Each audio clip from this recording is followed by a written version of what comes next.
Here with us now to discuss how. Former Minnesota Governor Tim Pawlenty. Governor, always good to see you, sir. Welcome back.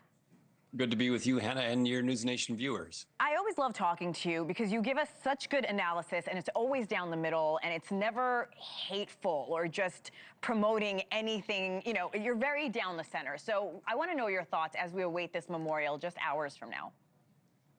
Well, of course, we're all sad about the loss of Charlie Kirk and what he meant to the conservative movement, and especially his outreach to the youth. And then, of course, his emphasis on trying to engage people on the other side in debate, not violence, not other extraordinary means, but basically saying, come and debate me. So I think that's a terrific legacy and lesson for the rest of us to carry forward to honor him and what he was trying to do. Hopefully his organization will carry that spirit forward as well. We know Charlie Kirk's wife, Erica, will be taking over as CEO of his organization, Turning Point USA. How should she carry on her husband's legacy? How do you hope the organization, Governor, grows under her leadership? Well, Erica will hopefully herself or with others continue on the pattern of going on to college campuses. Conservatives traditionally have done poorly with young people and next generation voters, and that type of outreach is not just important substantively, it's important politically for the Republican Party and conservatives as well. I don't know her well enough to know whether she will be like Charlie in style, but I'm sure she'll have her own style, and hopefully it'll be effective.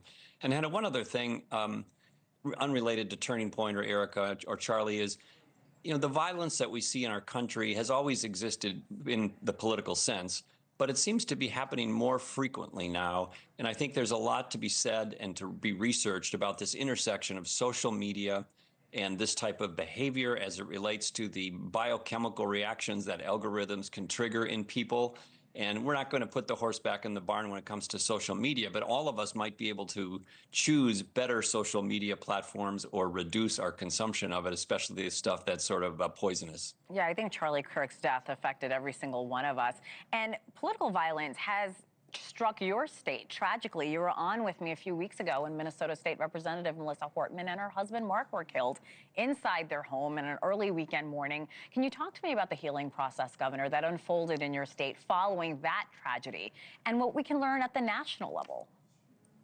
Yeah, of course, with tragedy and loss, you hope to, first of all, reflect and appreciate the life and the legacy of the people that are gone. And we certainly do that with the public servants, including the Hortmans that laid down their life in the cause of public service.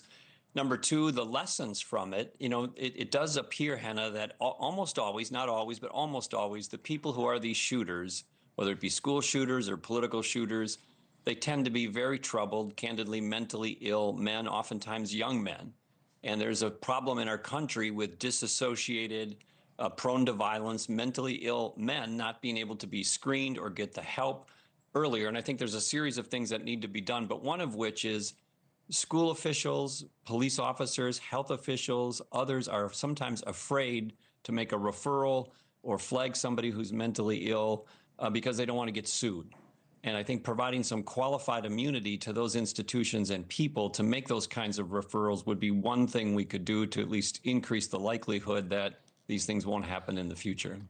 Since the assassination, Governor, and I don't have to tell you this, several lawmakers are canceling their public events. They're citing security concerns. They're nervous, rightfully so. Talk to me about the impact this is having on politicians being able to talk to their constituents.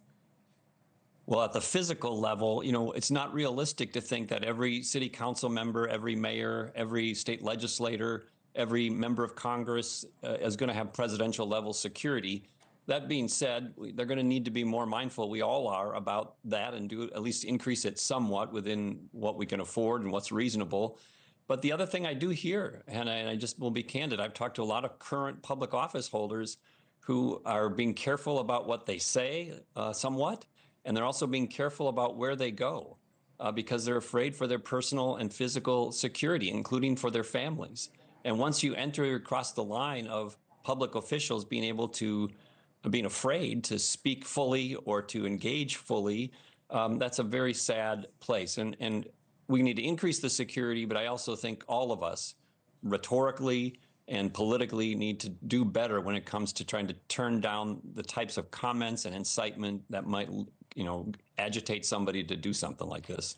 Thank you for watching. Subscribe below and download our NewsNation app right now on your phone, and you will get fact-based, unbiased news for all Americans.